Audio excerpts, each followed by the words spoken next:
ہم نے جی ان کے اوپر کوئی مقدمے نہیں بنائے تھے، وہ انہوں نے آپس میں ایک دوسرے پہ جو 30-35 سال حکومتیں کی تھی تب بنائے تھے۔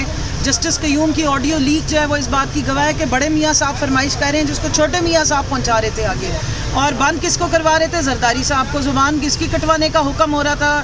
وہ زرداری کی تھی۔ عمران خان کو تو یہ پہلے دن سے ٹارگٹ کر رہے ہیں، کوشش کر رہے ہیں کہ کسی نہ کسی طریقے سے عمران خان کو بند کر لیں، کیونکہ یہ ان سے خوف زدہ ہے، کیونکہ انہیں پتہ ہے کہ یہ بیک ڈور سے آئے ہیں، مسلط کیے گئے ہیں، اور عوام ان کے ساتھ نہیں ہے، اور عمران خان کے ساتھ پوری عوام جذبے کے ساتھ کھڑی ہے۔ بدلے کی آگ کو ٹھنڈا کرنے کے لیے اس طرح کے پرچے کاٹ رہے ہیں اور اس طرح کے الزامات لگا رہے ہیں۔ تو اگر اس بنیاد پر دہشت گردی کے پرچے کٹیں گے پھر تو پوری نون لیگ اور پوری پیپلز پارٹی اندر ہی ہوتی۔